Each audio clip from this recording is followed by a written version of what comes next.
With his hands cuffed behind his back, he would pose and smile for the cameras to take the best pictures of him before he goes to jail. These were the reactions of a 37-year-old man who did the unthinkable. Munkaila Adamu Muhammad, a young man in his mid-30s, is a native of Gagarawa local government area of Jigawa State in the northern part of Nigeria. Adamu was living with his family, that is his 70-year-old father, Ahmed Muhammad, and his 60-year-old mother, Hawa Muhammad.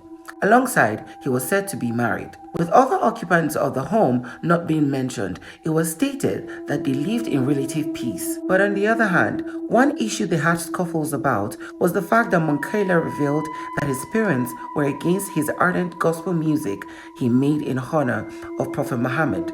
He added that although he doesn't smoke, womanize, or even drink, they'd call him names like a madman whenever he'd seek their financial support from his dad, whilst his mom would go talking to other people in a bad light about him and about his music and his love for Prophet Muhammad. For Munkaila, anyone could joke about anything, but when it comes to the Prophet Muhammad, then that would be an unforgivable sin. Now, this sin would lead him to do the unthinkable. The relative peace the family of Muhammad had enjoyed over time soon turned sour on the 1st of September 2022 at Angwar Malamai quarters in Gagarawa town of Jigawa State, Nigeria. Screams from Munkaila's mom was heard before everywhere went silent. It turns out that Munkaila had used a pestle, that is, it's used traditionally in Africa to grind food in a mortar. He attacked his parents. First was his dad and then his mom. The scream for help attracted two others. Kaliyu Badugu, a 65-year-old neighbor, and then Hakalima Amadu, a 50-year-old stepmom to Munkaila.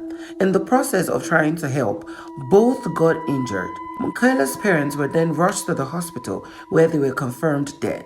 But there's more than meets the eye in this case. Recall that we said that Munkaila had a wife who lived with him in his father's house. Now, this was something he revealed to both reporters and also his friends. It was stated that Munkaila had suspected that his 70-year-old father, who was the village town head, was having an affair with his own wife behind his back, meaning this was a premeditated murder. But of course, when he was asked if he was remorseful and if he regretted his actions of murdering his parents, these were his response. I killed them because they refused to accept the truth concerning Prophet Muhammad. I killed them because they abused the Prophet and their punishment is death. There is no repentance for any person who abuses the Prophet.